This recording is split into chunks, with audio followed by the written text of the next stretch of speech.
Empty the chamber on them. And how do you do that? 4 to 6 seconds, point A to point B, everything you got. Everything you got. Turn that shit up. Let's go.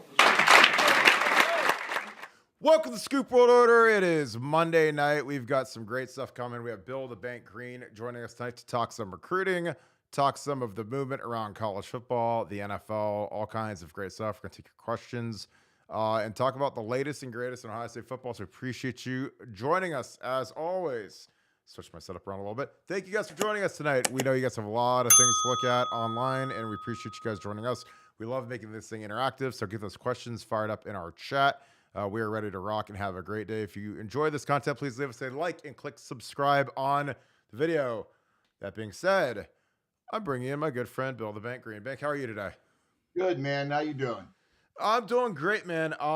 First thing we're going to get to right away is the 2024 quarterback situation. Again, this has been one of the strangest, I don't know if it's a learning lesson. I don't know what it is, but last year at this time, there was a lot of heat on the Dominic or the Dylan Raiola thing was starting to heat up about this time last year.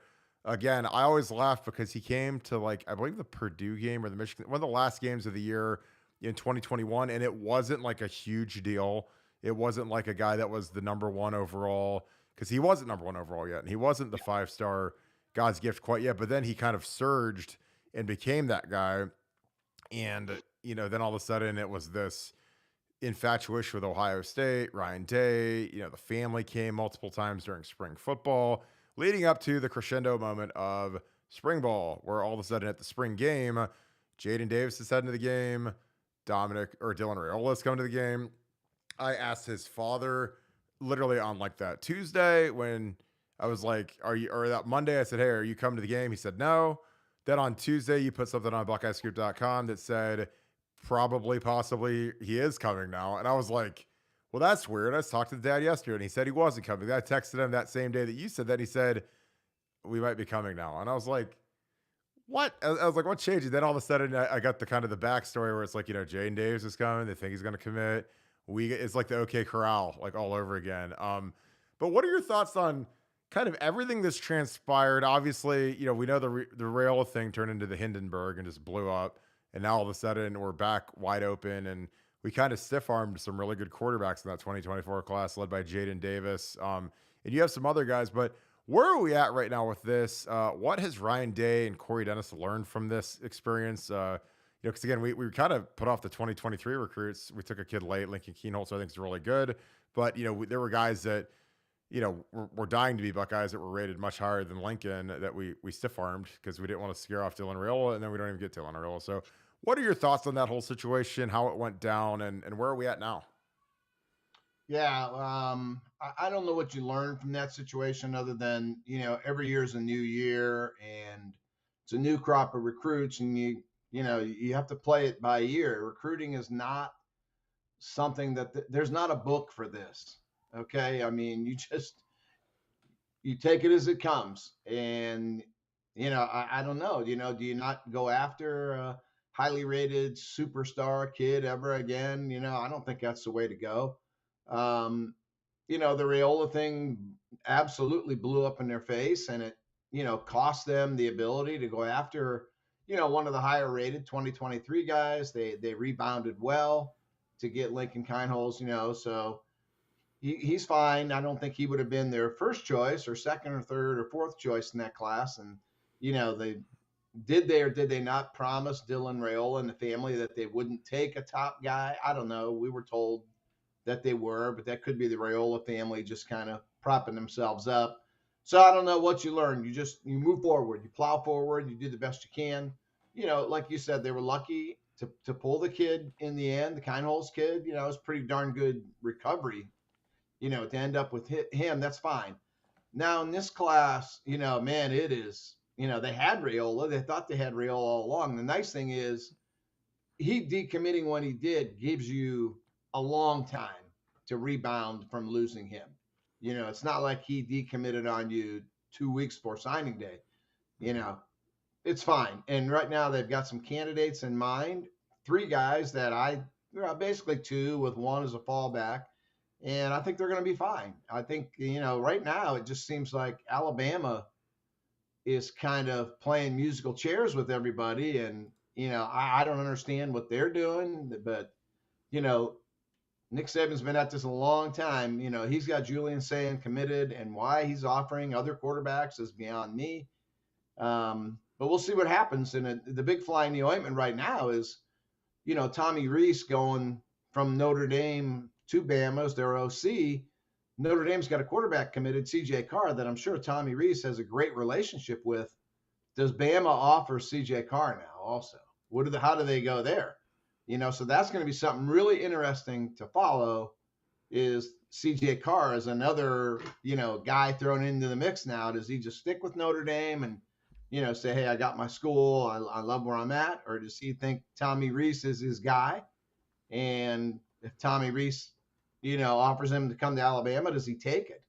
And where does that leave Julian Sand? Where does that leave Aaron Nolan? And then you still got Jaden Davis. They're trying to get back in there with him. So fascinating to watch here how this whole quarterback situation plays out. What was your initial reaction when you found out that Alabama, who you and I both revere, and we both think that Nick Saban's the GOAT, obviously, for what he's done. I mean, you can't really argue it at this point with his statistics. But Tommy Rees, 60th overall offense at Notre Dame. I watched that offense in person in the shoe last year. Was it? Now, granted, he's got much better talent at Bama. But, I was kind of surprised. I mean, after you have Sarkisian and you've got these NFL guys, Brian Dable, Bill O'Brien, and then you go Tommy Rees. Like, what was your reaction initially to that hire? Yeah, I was really surprised by it. And then when talking to people in the business, other college coaches, I talked to 3 or 4 guys, and a couple of them were very surprised, and a couple of them thought it was a great hire. So, like you said, Tommy Rees is going to get a whole different class of dudes to coach now. People were saying, last year that the Notre Dame or the Alabama receivers had kind of slipped over what they had been. They're still better than the Notre Dame receivers, I promise you. And so he's going to deal with a different breed of cat now, and he's also going to be going against, different defenses than he's gone against. So it's a big step up for Tommy Rees. I don't know. I don't know what to think. Like I say, I know a couple guys that are just totally on board with Tommy Rees. I think he's, like a bright young mind, up and comer. And then I know people that are like, they could have done a lot better than this. So I don't know. Proof will be in the pudding, Nick. And he does this all the time. I mean, if you go back and look, it's not like he's been married to either the offensive defensive coordinator his whole time. He goes through them like crazy. So we'll see. He said he's done pretty well, replacing coordinators. So we'll see how this one works out. Yeah, it's just interesting because generally, like in all the recent hires that you've noticed, it's been guys that have been former head coaches. Usually come into the program as analysts. He kind of, again, that's the thing that I admire about him. He always has this bullpen that's really deep of Lane Kiffin sitting in the room, former USC head coach as an analyst, then former Oakland Raiders head coach. Then he has Sarkisian sitting in the room. Brian Dable, who, did a great job with the Giants this year. I mean, he has guys, Bill O'Brien, who Bill Belichick had to come get to save Mac Jones's career. Obviously, I already mentioned Sark, but Sark goes on to Texas, gets a hugely lucrative job. Guys that have coached in Super Bowls, guys that have been big time minds elsewhere. And now, he's kind of done something that he's never really done. He goes against a 32-year-old kid who's basically been at one place. And part of me wonders, is the Tommy Rees thing because I don't think jealousy is the right word, but the fact that Marcus Freeman came in, he was there for a year. They promote him to head coach over the guy that's played quarterback at Notre Dame, was a lifer at Notre Dame. And, I wonder if that was maybe him just saying, hey, I got to get out of the nest to go spread my wings and learn from the GOAT. Or if it was, F you, not F you, but that's a little strong. But, you guys hired Marcus Freeman, who was here for a year. He's an outsider over me, the tried and true, blue blood Notre Dame guy. That's something I always wondered. What did you think of Kevin Steele, the DC hire? Because, he comes from the Hurricanes, who were just terrible last year on defense. And I know he's been at Bama before, but, right. I just, when you look at the numbers, because I'm like you, I'm a numbers guy. Numbers don't lie. People can lie, and you can you put lipstick on a pig all you want, but when you look at the numbers, like the numbers at Miami weren't pretty last year. Were you surprised by that hire? In a way, yes, but then in a way, this guy is a tried and true, proven SEC guy. He's been around a long time. He's coached a lot of different places. He's been at Bama before with Nick. So, but then again, I don't know. I didn't see the NFL beating down the door to hire Kevin Steele. So I don't know. It's Nick, and you tend to give him the benefit of the doubt, man, because of what he's done. So we'll see. But Tommy Rees, he's getting, a really young up and comer for offense, a guy that Brian Kelly really wanted to hire at LSU, and Tommy Rees decided to stay at Notre Dame with Marcus. So it's kind of strange he wouldn't go with Brian Kelly into the SEC. Now he goes with Nick Saban. But then Kevin Steele's a lifer. You know what I mean? He's just one of those guys, been around forever. I would kind of compare him almost to like a Kevin Wilson type, who Ohio State had. I think Kevin Steele's the same thing on the defensive side. Just one of those dudes, been around forever, seen it all, done it all, been there, done that. So, I think both are, in a way, both are kind of questionable hires, for Nick Saban. But, we've seen him do this so many times over the years, replacing coordinators. It's just not that big a deal to him, I guess. I mean, he always seems to find a way. And the one common denominator through everything there is always Nick Saban. He remains. So you have to think, like you said, we'll see. The proof's in the pudding. And, it's not going to take long, man. Those are high profile, high pressure jobs. He is not an easy guy to work for. You know that. Yeah. And that fan base, you think Ohio State fan base is rabid, and they are, but that Bama fan base, just as rabid.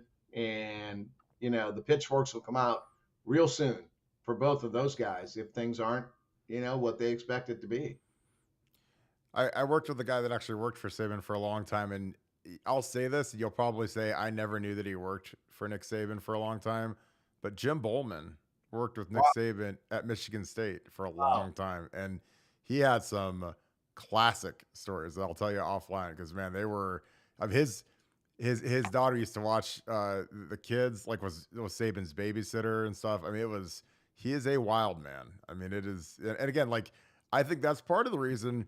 I think part of the reason for his turnover is the fact that he obviously is ultra successful. People want to, Tennessee comes in there and hires like every coach from Bama, and Georgia got Kirby Smart, and Texas got Sark, and these guys. McElwain eventually made his way to Florida. He was a Bama guy. They all want to, know what is the process, and they want to emulate the process, clone the process, and most of them, other than Kirby, haven't really. I mean, obviously Kirby's he's cloned it, and he takes advantage of the fact that Georgia's just an absolute monster of high school football now, and has this incredible talent to consume and turn into national championships. But Nick, I mean, he's the guy that they take everyone away from him, and he's still the guy that whoops them every year. So. But my question for you is, how many more championships do you think, if I put the over-under at 1, do you think he gets another one? Can he get over Kirby in Georgia, or is it because Georgia's recruiting like a monster right now? But what are your thoughts on that? I mean, I don't know. I've seen a couple articles about how Bama has slipped, and they lost 2 games last year. They lost them both on the last play, and nobody can tell me that had Bama gotten in the playoffs last year, that they couldn't have won it all last year. I think they could have. I mean, you're telling me they couldn't have beaten Ohio State or Michigan or TCU? I think they could have. And then you got to play Georgia in a 1-game setting. Nick Saban in a 1-game setting. His odds are pretty good. So I think they could have won it last year. And we'll see this coming year how it is. But I don't think they've slipped as far as people think they've slipped. You know what I mean? They're, they lost 2 games last year in the last play of the game. They were inches away from being undefeated last year going into the playoffs. So I wouldn't count them out just yet. And I don't see any sign that he's close to retiring. I think he's got 5, 6, 7. I don't know. Assuming he doesn't have a health issue, I think he's going to be there a while. And he seems to get younger every year. His hair gets gets nicer looking, and, of course, we can take care of that. But, Oh, so I would say he's going to win another one. He may win this year. You know what I mean? oh, So yeah, I wouldn't count him out just yet. And like I said, last year was a year that the sky was falling and the program was done, and they lost 2 games. You know what I mean? They went to the bowl game, played that Kansas State team that was a really good team, just as good as TCU, probably on the same line as Michigan or Ohio State. That team was good, and he absolutely demolished that team. So, and Bama usually doesn't like to play in those kind of bowl games where they have nothing to play for. They didn't make the playoffs. Those are usually bowl games where they slip up, yeah. and they did not slip up. They were whipped up, and I think they kind of showed everyone, like, enjoy your playoffs, but there aren't 4 teams better than me. So, 12-team playoff last year, you wouldn't want to play that team No. with Will Anderson and Bryce Young and that crew. There's no way you want to play those guys if they had somehow gotten in the 12-team playoff. So I don't think they've slipped that far. They have the number 1 recruiting class every single year, and guys transfer, they leave. He replaces them with a new crew. So, we'll see. Like I said, the 2 coordinator hires are questionable. And, Bama's always the one you keep an eye on, just because they're going to draw some eyeballs just because of how they've dominated the sport. And, kind of like David Pollock said on the post-game show right in front of Nick Saban, Georgia's the king of college football right now. I'm sure Nick is still seething over that remark, so we'll see. We'll see how it goes. But, usually when you question Saban, you end up wrong and he ends up right. The final thing we're going to talk about Bama, because this is not going to be pure Bama, but I do admire. You saw their NIL commercial where they came out and it was, this is the University of Alabama NIL entity, and it was it was extremely well done. Nick Saban with Kool-Aid McKinstry, like the top returning guys, and they sprinkle in the volleyball girls and the softball girls and the basketball coach, and they say, we need you. We win championships. We win the SEC. This is the entity. Why hasn't Ohio State done that yet? Well, that's you kind of put me on the spot there. I guess that's what I've been saying all along is I don't think Ohio State NIL is that far off. I really don't. I just think, I think the whole thing needs tweaked a little. I'm waiting for that commercial to hit. That's amazing. Where is it? Let's have that. And I just think that, the different collectives, I think they're not on the same page. But I think they're close, and like people, I think, have a misconception of this whole thing. Like, we don't pay kids up front. Yes, you do. Okay. Is Jelani Thurman hitchhiking where he needs to go right now? I don't think he is. Carnell Tate? Is Carnell Tate like looking to find quarters on the ground so he can go buy a hamburger from McDonald's? No. Carnell Tate has money in his bank account. I believe Jelani Thurman has a vehicle. I think, isn't that what you were told also? Oh, I saw it. Well, he tweeted. We procured it. It's a new Charger. It's beautiful. So everybody's getting upfront. Yeah. So stop with the fact that Ohio State only pays on performance, which they do, but yet there's also upfront too. Carnell Tate has not caught a pass yet, and he has money in his bank account. So it's just a question of, are you paying the 15 or 20 million that maybe Miami would pay? And no, Ohio State isn't doing that. They shouldn't do that. And Bama and Georgia aren't doing that either. You know what I mean? So I don't think the Ohio State NIL situation is that far off from where it needs to be. But I just think it needs tweaked a little bit. And I think things more on the same page, maybe with I don't know. I think things could be tweaked and can be done better. So, yeah, I agree. I think they're going to get to the point where they streamline it. I think the hardest part right now with the Ohio State NIL deal is there's just too much confusion. People don't know, know, who to give to, who gives to what, where does my money go to? And again, the thing about NIL is I think that it's, the people that are at the head of the collectives, it's such a thankless job because people are like, oh, is it crooked? Is it shady? Are you just trying to be a jock sniffer? Like, are you trying to like, and again, that's why like it's just I mean, most people wouldn't touch it with a 10-foot pole. And plus, again, it's a tough sell because, okay, where does my money go towards? Does it go towards saving the, the bald eagle from extinction or something? No, it goes towards buying a kid a new mink coat or something or whatever, or a new diamond chain. And people like, it's a tough sell, but it is what it is. Um, in terms of the recruiting that we have, we talk quarterbacks.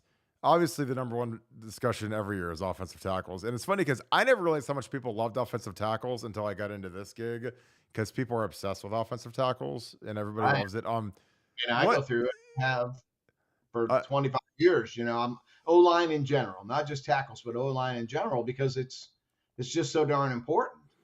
You yeah. know, you're when I look, we talked to Phil Steele before the season started last year, and I kind of felt like I was going out on a limb when he was talking about how we analyze teams, and it was like, uh-oh, the great Phil Steele just asked me how I analyze teams, and you look like a fool here to this guy. And I said, I go by head coach, then quarterback, then defense, then O-line, not running back, not those great receivers, not those, beautiful linebackers. They're lumped in with the defense, and he agreed 1,000%. He said, that's exactly the way I do it too. It made me feel good. But I mean, I think O-line is that important.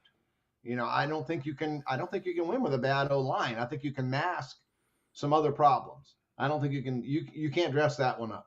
So that's why I think it's that important. And it is something people obsess over year after year after year. And mostly, I think we're kind of proven right year after year after year. I mean, I can go back when I took a lot of crap for Antonio Underwood and Tommy Brown and Chris Carter. They took those kids early.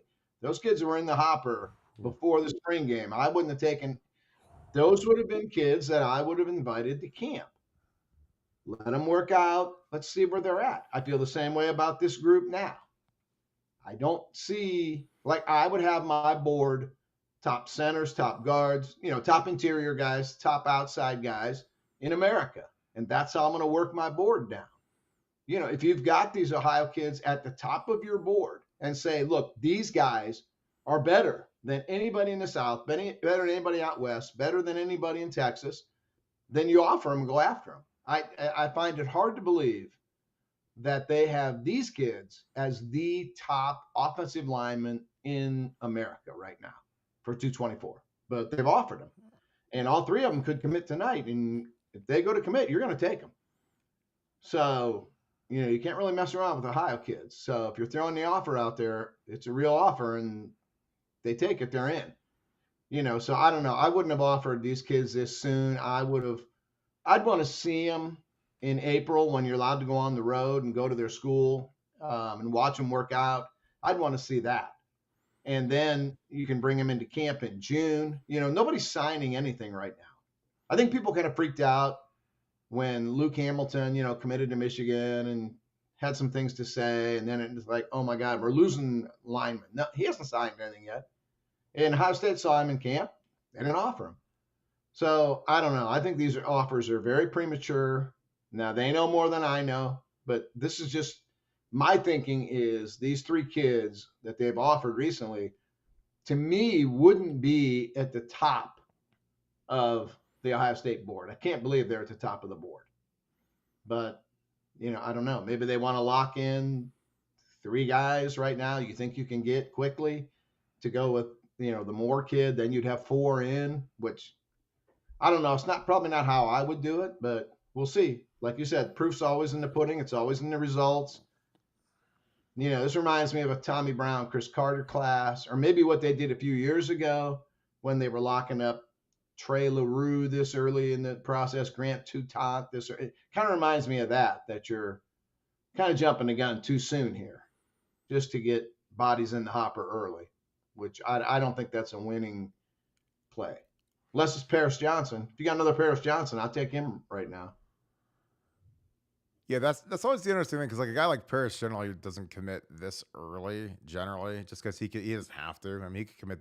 You're gonna hold one for him for till after signing day if he wants to. So Yeah, it's always one of those interesting things because just from my time as a coach at Ohio State and camp to camp, I always like seeing how much these guys' bodies transformed over being a 14-year-old, 15-year-old, 16-year-old, 17-year-old. Because some of these guys, they gain a lot of weight, they lose a Sure. lot of weight. They like our boy Thayer lost like 80 pounds. Right. He was like Right. 380, sluggish, and he got down What to what 315. did they offer him? They didn't offer him on Like the day, signing day junior year.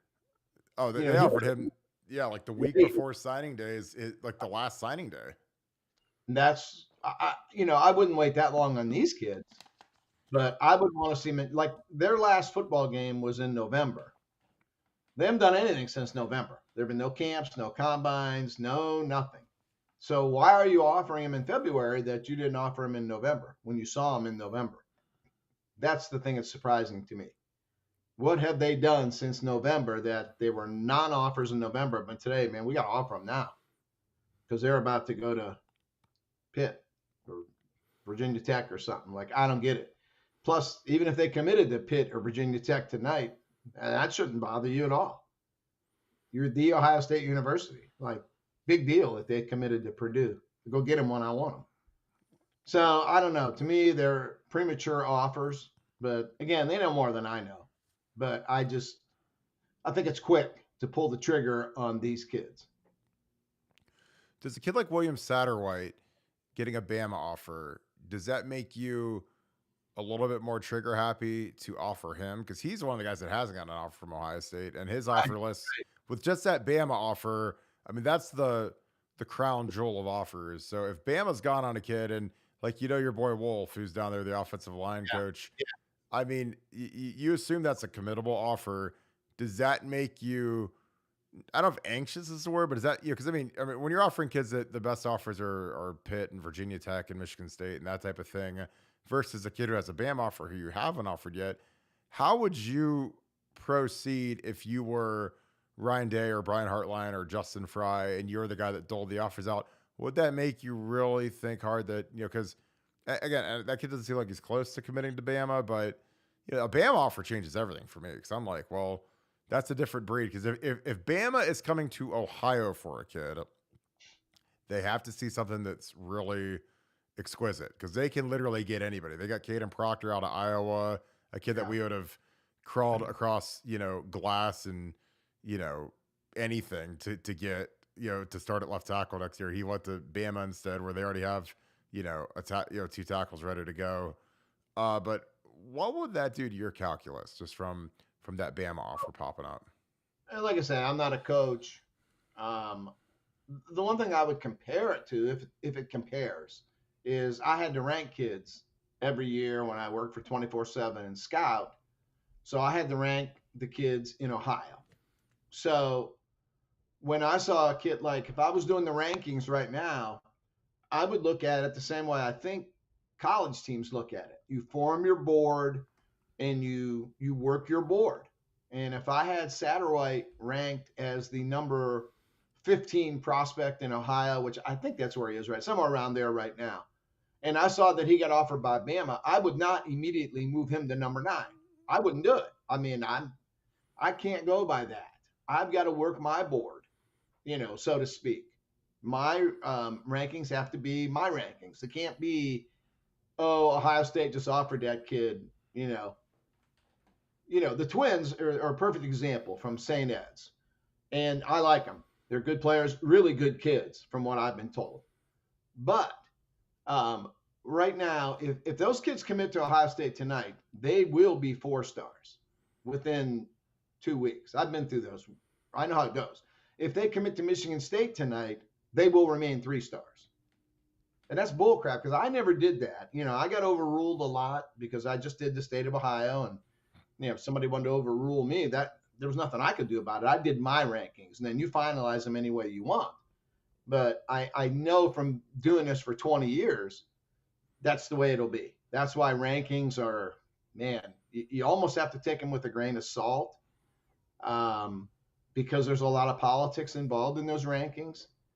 It's just the way it is. I mean, and it makes no sense. It wouldn't be that way for me when I rank kids, and it wouldn't be that way for me if I was a coach. I'm going to work my board. And, I just can't believe that they have these 3 Ohio kids as the top O linemen in America. It's hard for me to believe that that's where they're seeing them through their eyes. So I just think it's early to offer these kids. If you had to give, like, and you don't have to give a particular order for the top 3 to 5 offensive linemen in the state of Ohio right now, before you've seen them in camp, off the top of your head in this 24 class, who would you go with? I'd imagine the Twins are probably in the top 5, but are there 3 other guys that you could name where you're like, I'd like to see these guys again in camp, see them work versus some DNs and in pass rush drills? Yeah, I mean, I think the way they're ranked nationally is probably correct. And again, I'm just going off what I saw last October. You know what I mean? We can put film in right now of every one of these kids, and we can break down every one of them. But we're looking at last October, last November, and in this business, man, kids change rapidly. So what you're seeing on film in November may not be what you see. You're out on the road in April. You can go to his school and watch him work out, in April. And then you can also bring him back into camp in June. And normally what you see in June is especially with a lineman, those guys are growing, bodies changing by the day.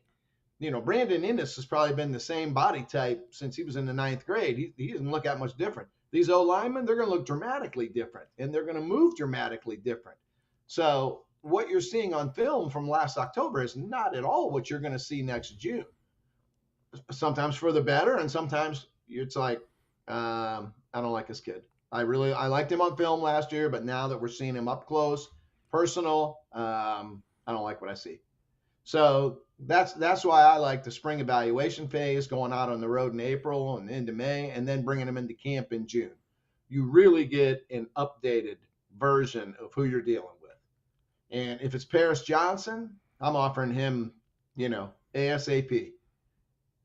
But some of these guys like that I think are good and guys I want to see, I don't understand offering them now when they're not going anywhere, as opposed to working the process, taking your time. Let's get to know them a little bit. Let's get out and see them in the spring, and then bring them into camp in June. That's how I would do it for these guys, for all these Ohio guys right now. I don't see any Paris Johnson in this class, but I see a lot of maybe potential Pat Elflines, that you waited late to get, and he ended up being a superstar. So I don't see anybody in this class I would pull the trigger on early, but I see a lot of guys that, I want to see more of. Let's put it that way. I mean, in terms of national offensive tackle recruiting this year, I'm just looking at 247's rankings because they've been around the longest.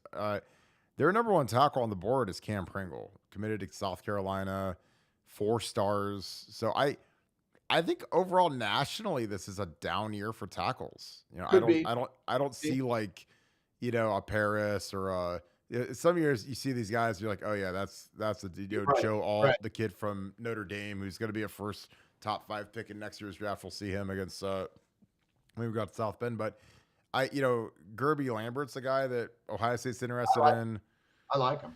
I love him. I think he'd be a fantastic kid. He's the number 2 guy right now. Daniel Calhoun, a kid who's from Georgia, likely will go to Georgia. Brandon Baker, a kid from Mater Dei, California. I mean, it's interesting because there's 2 kids from South Carolina, a kid from Georgia, kid from Massachusetts. That's Gerby Lambert. And the first Ohio kid is, I believe it's Luke Hamilton, and he's at 13. Yeah, and I saw him in camp last year, and I've seen the film, and I liked him. I wouldn't have offered him all this early. I know Michigan took him. Michigan's doing well, and they're beating Ohio State with kids that Ohio State wouldn't take.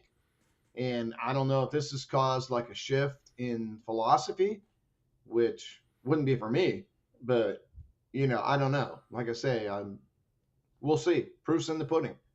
You always find out down the road, that whether you were right or wrong, and I would go back to that class from a couple of years ago, and not to count those kids out. They're still, they can still get better, but there were kids in that class that I think we kind of felt were reaches, and so far it looks like they were. So we'll see how it goes. Do you did you watch much of Carson Hinsman, who looks like he's the incumbent to start at center this year, just based on what Justin Fry said? Justin Fry came out. He said it's going to be Donnie Jackson at left guard on day one, and it's going to be Matt Jones at right guard on day one, which honestly shocked me Yeah, me because, too. he at center, he's saying that you're going to go with Carson Hinsman and then Victor Cutler, the kid who transferred in, The who new guy. Yeah, yeah, a kid that I didn't think looked like a center. I didn't think he was stout enough to be a center. I mean, when I saw him play left tackle, thin legs, didn't look like a very strong kid. He looked athletic, but does not look like a guy that you'd want to be an anchor at center. Because again, I know like good centers like at Ohio State, like Billy Price won the Remington, exceptionally strong. Corey Lindsley, exceptionally strong. Nick Mangold, exceptionally strong. With Charles Bentley. So it's like putting a guy that isn't a huge, strong, squat guy in the middle. Like it's all Josh Myers. I mean, Luke Whippler is a tank. yeah, So I question that. I like if you put a gun to my head, I'd put DJ at left tackle just because he's our best guy, most talented guy. Played left yeah. tackle in Texas high school football, did really good. I put Matt at center because Yeah. my biggest question is and Enoch was a guy we saw in camp. Obviously struggled against Michigan, but he's a fifth year Oh, guy. And yeah. where does he fit now? If he's a true guard, And and this you know, kind of the point when we talk about, or I talk about saying that I'm not at all sold on the O line next year for Ohio State. I'm not sold at all on what they have. Because you just, I think you got to have 6 or 7 guys that can play. Injuries are usually going to happen. Ohio State's been very lucky with injuries, but they usually happen. I don't see I don't see 3 guys that can play right now. Doesn't mean that they won't have 6 or 7. I just don't see them right now. I too would put Matt Jones would go to center. He's the most experienced guy. He's played in a lot of football games at Ohio State, a lot. So he would be my center and definitely would get Donovan Jackson on the outside. I don't think you want to break in 2 new offensive tackles as much as they throw the ball. And plus, I think he's their best lineman. He reminds me a lot of Paris when Paris in 2021, they played at guard just to get their best guys on the field.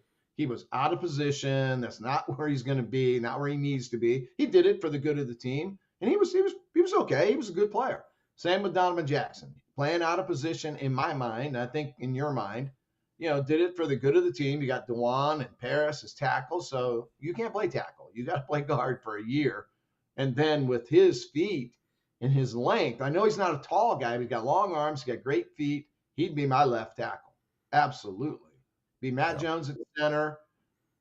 Donovan Jackson would be at left tackle. And the rest of you dudes got to fight it out for your spots after that. I have no clue after that. Josh Fryer might be a player. I don't know. I think Josh is better suited inside. And I also think he's better suited as a 6th or 7th man, not a starting guy. We'll see. He may be an NFL guy. I don't know. So you've got 2 for sure, Matt Jones and Donnie Jackson. You got a half a guy that we think, or I think, might be able to play in Fryer. And then after that, there's no way anybody's going to tell me, oh, we got this guy and this guy. How are you missing them? Hey, I watched them. And, the nut that I am, when the games are blowouts, and I'm watching them. I can't wait till they put the backup O line in. I can't wait to watch those guys. So I'm the one still watching when it's 48-2. When everybody else has shut the TVs off, I'm still watching them. And then when I rewatch the game the next day, I'm still watching them when it's 48-2, and everybody else has their articles ready to go and break down everybody. Not me, man. I want to watch every play I can watch of that backup O line. I didn't think they were very good last year. So we'll see. I think you have 2 for sure dudes. You got one guy that might be a dude, and then you got a bunch of question marks after that. So that's why I'm not as high on the O-line. I don't see how you remove Luke Whippler, DeJuan Jones, and Paris Johnson, take them out of there, and have someone tell me, oh, we're going to be better on the O-line for sure. It's like, really? How? Who? You're talking about air. And maybe Trey LaRue is an All-American next year. Maybe Enoch Vamahi is all Big Ten next year. And you're better than what you had last year. Maybe Fryer really is a superstar. I mean, to me, you're blowing smoke. If you're trying to say this O-line will be better next year than what it is now, when nobody can tell me who's going to start, I think you're blowing smoke by saying it's going to be better on the O-line. Like, there ain't no way you subtract 3 NFL guys and you get better. Just doesn't work that way. Doesn't work that way at Bama. It's not working that way at Ohio State. Yeah, I think this is the offseason where, this is. I mean, Justin Fry is under, you know what I mean? And the O-line coach at Ohio State, it is a great job to have for the fans, like for the first year when you're on the job. You get a nice 1-year grace period. And, man, after that, you're almost under as much scrutiny as the head coach. It's close. You know what I mean? You're close, man, in terms of scrutiny and in terms of people questioning you, and they get loud too. I mean, the O-line guys like right up there with the DC, and they're right next to the head coach in terms of who's going to take the blame here. So Justin Fry, I mean, you get a 1-year grace period. That period is over. It's over. Yeah, he's on the clock now. And you're offering these 3-star Ohio kids, and then we'll see what goes on the field next year. But this time next year, I mean, the whole aura surrounding Justin Fry could be 100% different than what it is right now. Because they come after you quick, at Ohio State, Bama, Georgia. Grace period's over, man. You get 1 year. You get 1 year free. 1 year's free, and then you're on the clock. And he's on the clock right now. He's on the clock. They'll be saying grace at your funeral. That's about it. He's well liked as Jim Bowman, Ed Warner, and Greg Stadrug. He is well liked as those guys were. Me and Eddie ball game, man, in 12. Like when we took over that line, I mean, we lost Mike Adams, 2nd round pick. A kid that was, kind of all over the place, but I mean, really talented. I mean, the Steelers, who are maybe one of the top 3 organizations in football, took him in the 2nd round. So it's like Mike Tomlin and those guys do good evaluations. Now he didn't pan out there. He had back injury, is out for the rest of his life. Great kid, nice kid. Lost Brewster, lost Shugarts, which again, that's not losing Dewan and PJ and our center Whippler. But this is where being the O-line coach and the O-line GA, it's 6 days a week, man. We didn't take a vacation. It was like, because that race to spring ball, you'll blink and spring ball will be here. And it's like, your guys better be ready to rock, man. Because when you've got Marvin and Emeka and these guys and Trey Henderson, and they're counting on that O-line. And the biggest thing is in spring football, you have to get a good evaluation on your quarterback. And if he's constantly getting sacked and you're constantly giving up inside pressure, you can't get an evaluation on Kyle McCord and Devin Brown. And that's something that, with Ed and I, it was mostly because Urban had his foot squarely up our behinds every single day that, hey, these guys are fat. They need to lose weight. So these guys they would be on that elliptical for an hour a day, all of them. No matter who it was, no matter if they started or were backups, we lost like 700 pounds of body fat between our O-line in like 2 months. Cause we were just, we worked them like Roman slaves basically. Cause we had to get them to be in shape. We had to make them into killers. And like, in 12, that's how important that position is, that position group. Yeah.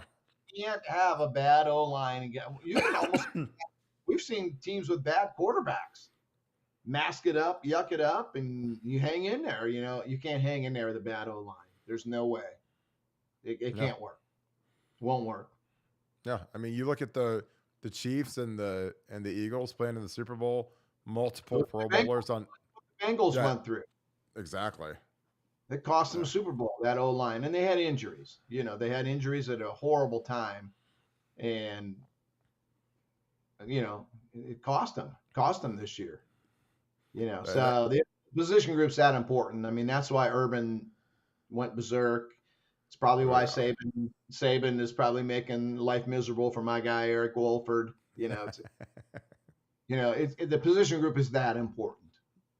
It has to be right. So We'll see.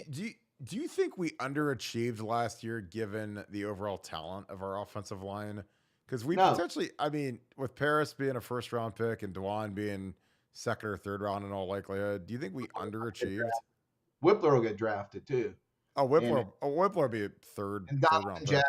Donovan Jackson will eventually get drafted. Matt Jones is either going to be a late round pick or be in someone's camp. I didn't think they underachieved. No, I just think the defense was awful. I mean, they moved it up and down the field on Georgia. You know, they kind of slowed down in the second half against Michigan. I don't know, but overall, I wouldn't lay the blame, if there's blame on a year when you know, make the playoffs. Um, I wouldn't put blame on anyone. I mean, so much, but other than on the defensive side of the ball, there's a ton of blame to go around. You know, when you give up 90 points or whatever in the two biggest games of the year, you certainly aren't blaming Paris Johnson when the the offense is putting points on the board and the defense just can't stop anyone. It's not DeJuan Jones's fault. So yeah. I got you. Quick question, Sue, who's on every night. Appreciate you, Sue. Yeah. James Laurinaitis, his recruiting chops, Sammy Brown, a kid that, it's funny. As soon as we got James as a GA, which most people don't think of as a big role, the recruits are coming out of the woodwork, talking about how much they like and have a great relationship with James. Talk about a little bit about Sammy Brown and what do you see happening over the next year with James Laurinaitis and his career arc? Well, I think he has to be on the road because you're going to try to recruit Sammy Brown. You're not going. This is not like recruiting these Ohio O linemen where you're trying to beat Michigan State and Indiana for these kids.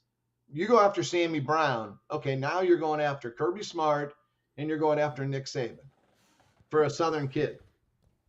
And you're trying to recruit him with a guy that can't go on the road. Do you think Nick and Kirby will have his guys on the road to see Sammy Brown this spring? Oh yeah. So you're number one. You're going out of your area, and you're going after him for the guy who can text him. You know, he can call him, but he can't go see him. When Alabama, there's a guy with a polo shirt on with that big A on his chest. He's standing there, he's there every minute he can be in that school. He's going to be there. And then there's a Georgia Bulldog standing there, but you're going to text him later tonight. It's tough, man. It's tough. James has to be on the road. Yeah. When that guy from Bama's walking in that hallway to see the coach and see the kid, James has got to be right behind him or already been there already. It's going to be hard if he stays in this GA role. It's going to be really hard to win Sammy Brown because those other schools, Bama and Georgia, are going to be like, you're going to play for a GA? What are you doing here? Next year, how often do you think Bama's going to be at Sammy Brown's games? Like all of them. They're going to be there every time you turn around. You're going to think that Bama coach is on the staff at Sammy Brown's high school because he's there as much as he can be there. Well, if James can't be there, you're at such a huge disadvantage. So you want to recruit Sammy Brown, then you put James on the road. Until that happens, and they can't go on the road till April. So maybe, Ryan Day's got some things in the works here that, I don't know about. So maybe when, the spring evaluation phase opens up, maybe James is first one on the road, first one out the door. They make some tweaks in the coaching staff and get James on the road. But if not, I mean, we haven't seen, great recruiting chops out of Jim Knowles. I looked at that linebacker group that he brought in last year, and I see no one. Zero's not good. When you were looking at, Tackett Curtis and the Troy Bowles, and you end up with nothing. So I think they have to get James on the road. You want to go recruit Sammy Brown. You don't want to do it with one hand tied behind your back going against the best of the SEC. It's a lot to ask of James to recruit Sammy Brown when everybody else is able to do things you can't do. It's tough. It's a tough way to go. So put James on the road, and then I think Ohio State's in that. Then they battle for anyone. I think that the second they activate James and they demote Parker Fleming or whoever they demote, because you can only have 10 guys on the road right now. And again, no hard feelings. I'm just, I'm looking at it from this is business and coaching. Like if you're a zero in recruiting, then, and you're not And again, like, Jim Knowles 2 years ago was like the best coordinator in the country last year, average at best. And then all of a sudden you've got, James, who I literally, and this, people call me crazy. I hope you guys tag me and call me crazy. James is the third best recruiter on the staff already, the third biggest name. You said Ryan Day into a high school, Brian Hartline, and then who's ahead of James? Is it not I feel Tony? It's not Justin. yeah, I've described JL. I've described him as the next Heartline. Oh But you yeah, got, Brian. But Brian wouldn't be Brian today if he were still a GA. He wouldn't be exactly. Brian Hartline.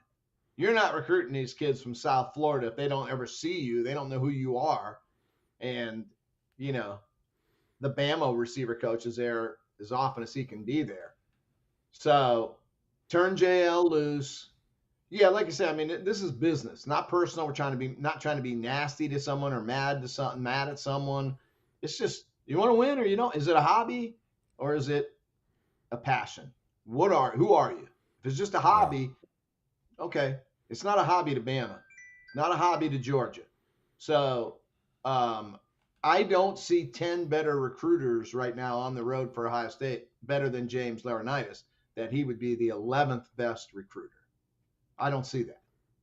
You can't tell me that's the way it is. Plus, I don't see where what we saw last year out of Jim Knowles, I don't see where he gets to say, well, I want to coach linebackers and be the DC, which is how they hired him. And he said, I coach linebackers too.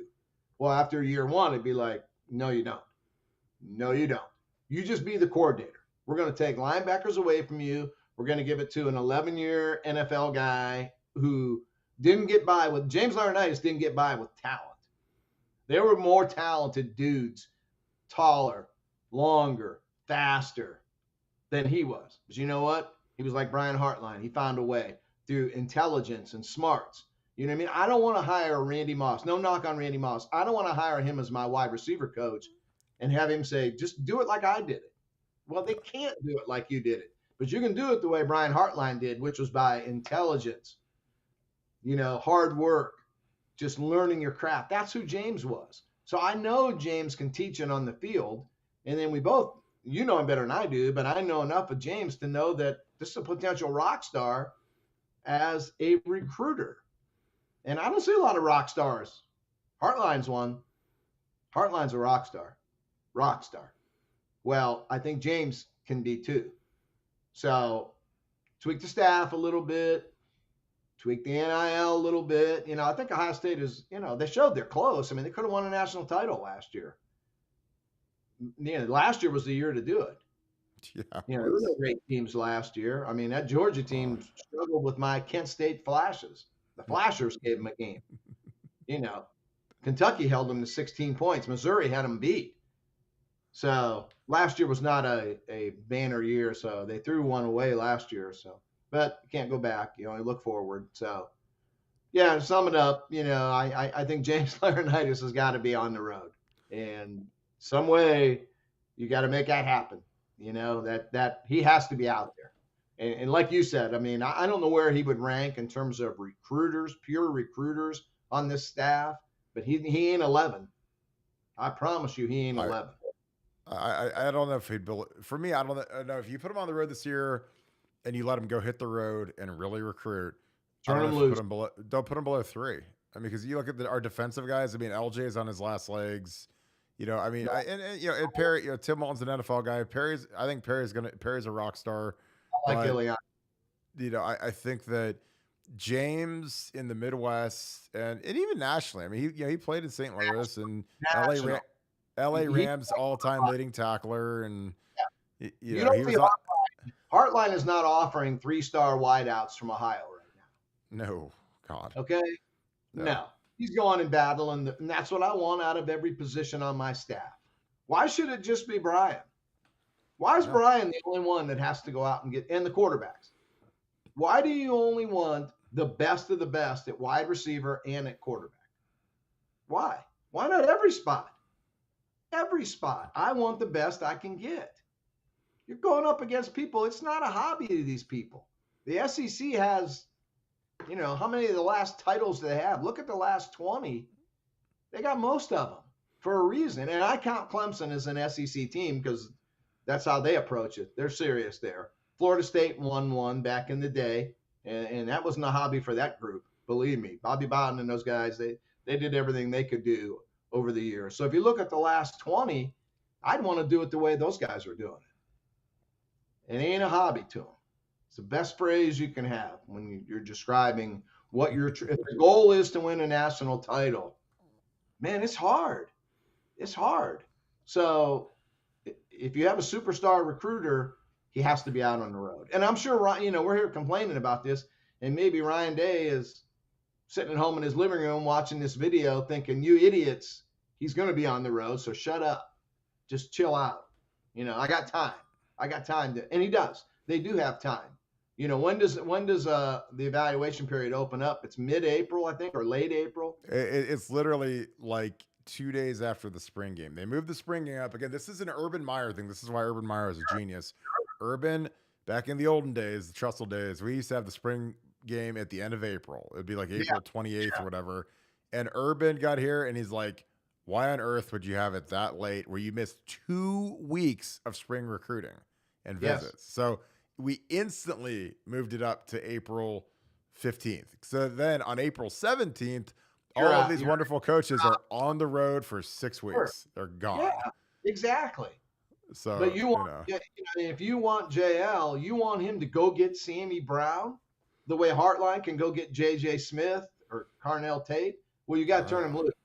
He can't just have a cell phone sitting at home texting Sammy Brown when everybody else is watching Sammy in spring football and Sammy play his spring game. They're all there. You're not there because you're a GA. Ain't gonna work. Well, and the other thing is like, it's not just the guys you offer, it's the guys that are 25s, 26s. If you're doing the evals and you're supposed to own that linebacker room like they're trying to say that he does, you have to see what these guys look like. Because again, you can watch a highlight tape, you can see some old grainy video, but like, I want to see what he looks like now as these kids, not being grossing, but these kids hit puberty. Some kids hit puberty in 8th grade, some hit puberty in 11th grade. So there's a lot of guys, you got to see where are they at the development cycle? How big are they?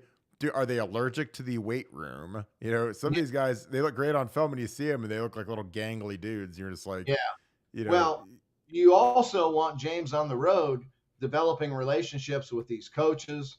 You're going to be going to St. You're going to go to St. Thomas Aquinas every year.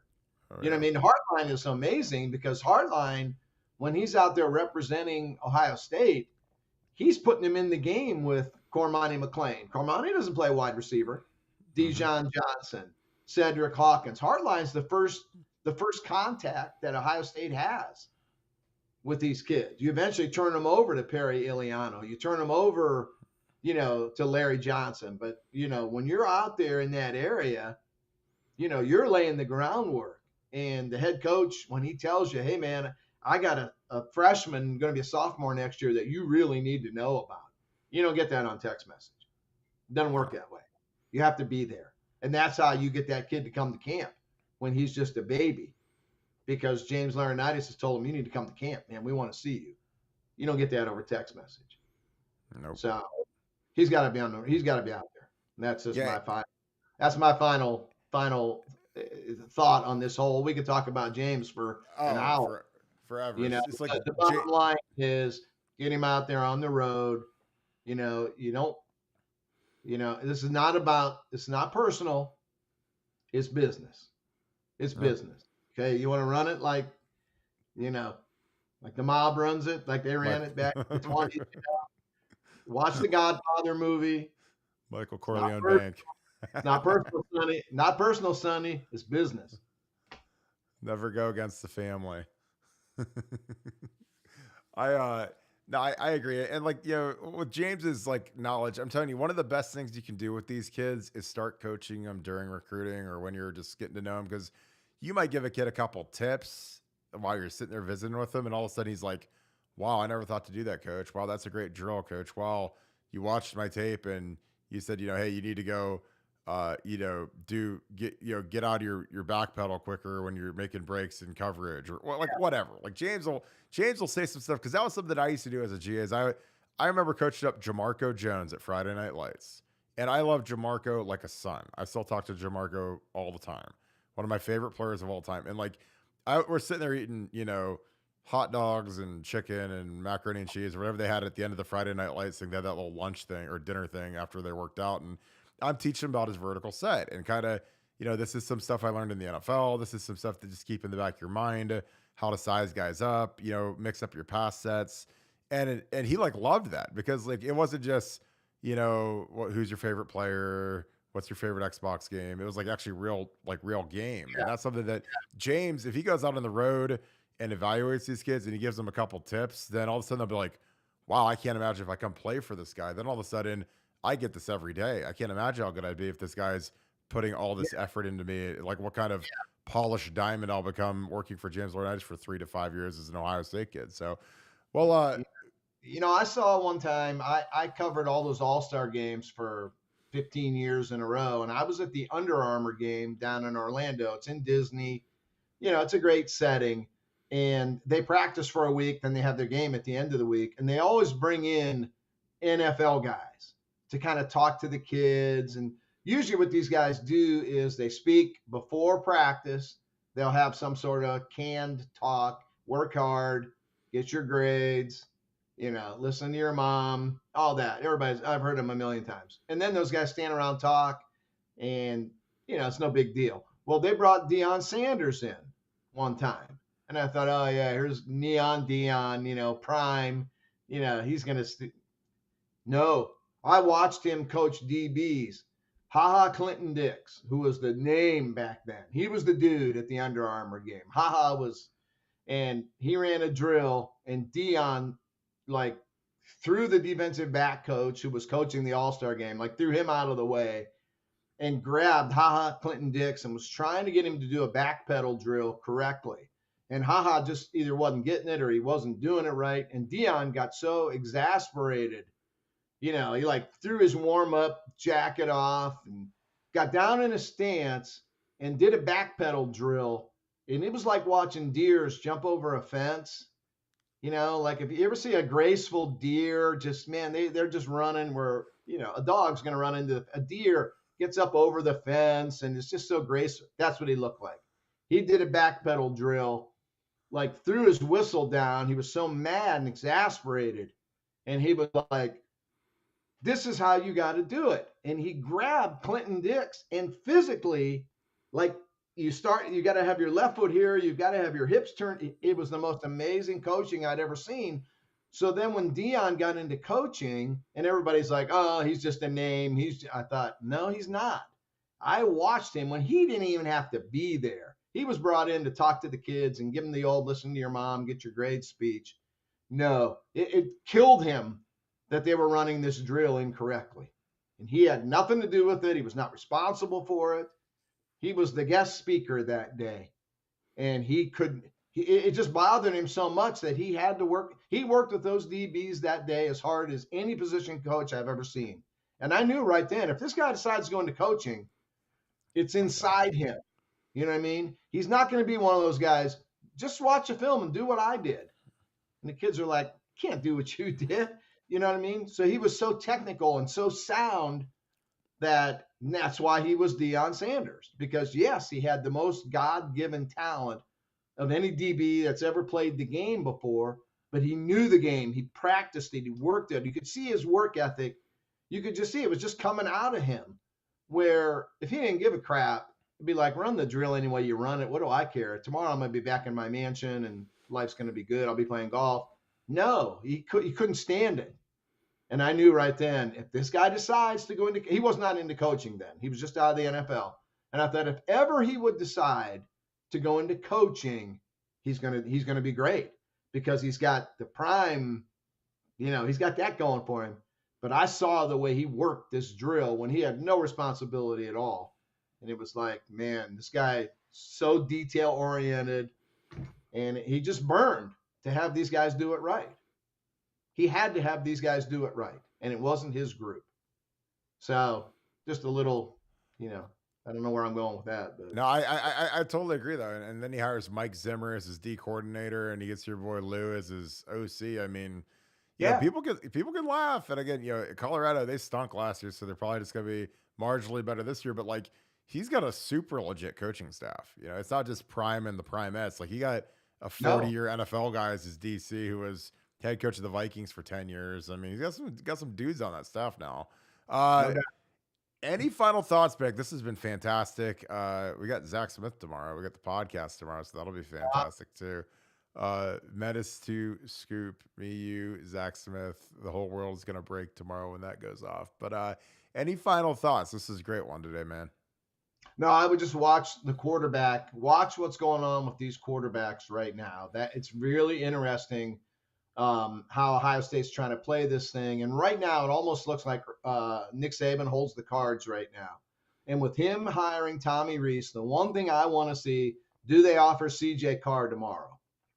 Or does Tommy say, I'm going to Bama, dude. You'll have a great career at Notre Dame. I wish you the best. You wish me the best, but I'm going to Bama. You're going to Notre Dame. Or does Tommy Rees go to Nick Saban and say, we got to have CJ Carr? CJ Carr is my dude. We got to have him. And if they offer CJ Carr tomorrow, what does that do to Julian saying? What does that do to that offer to Aaron Nolan? So Nick's kind of holding the cards right now. And then when he brings in Tommy Rees, it throws another dynamic into this with CJ Carr. So that's what I'm looking for, is to see if they're going to offer CJ Carr, it'll be within the next 72 hours, would you think? Oh, If absolutely. Tommy Rees is I going to mean, go on his dude, he's not going to wait 6 months and then say, hey, CJ, no. let's get back together. If he's going to go on CJ Carr, it's going to be within the next 3 or 4 days. Oh, I would do just to mess with Notre Dame. I'd go Well, send that offer out and just, hey, 'cause like you say, it's not a hobby down there. There's no no, friends down there, yeah, you no, know. absolutely. Absolutely. So, Bank, you're the man. I appreciate you, man. This was a great one. So I'm gonna wrap this thing up. Appreciate all you guys tuning in. This was a good one. The Bank is killing it as always. Bank always has the best takes. I love getting these interviews on, talking recruiting, talking about the dynamics of Ohio State football. If you guys enjoyed this, leave us a like. We appreciate you guys as always. Click subscribe. I'm telling you, if you really love these live shows, click the little alert bell because it'll let you know when we go live. We're doing these very often in the off season. We are coming up with a lot of stuff to talk about. It's truly a blast. We love interacting with you guys. If you could spread the word, tell your friends. This thing has been growing like crazy. Our subscribers have been growing like crazy. So thank you guys so much for that. We appreciate you guys. If you guys want the best content, if you enjoy this type of atmosphere, this kind of fun, this deep, really thorough discussion about Ohio State football, BuckeyeScoop.com is your spot. The number one spot for inside information. We are always getting stuff from inside the WAC. It makes it really fun. We're gonna have some breakdowns this week of some game stuff. We are moving towards a theater type experience where people are gonna be able to watch some game film breakdowns, some Ohio State game film from this past year. That's gonna be a new feature that we are working on right now. I think you guys will love that. So BuckeyeScoop.com is where you need to be at. Subscribe today. The number one premium community for Ohio State sports, particularly football. And we have some big hitters from Ohio State that subscribe to our site. I think you guys would fit in great there. That being said, if you enjoyed this, we're actually going to be back on at 8 o'clock with Nevada Buck. Nevada Buck and I are going to go for an hour, crank out another great hour of content, and we will see you guys there. Hope you guys have a great rest of your day. Thank you so much, Buckeye Nation. And thank you, Buckeye Scoop family, especially you new Buckeye Scoop members. Appreciate you guys signing up. We got a bunch of new signups over the weekend. So thank you guys. Talk to you guys very soon. Have a great rest of your day. Go Bucks.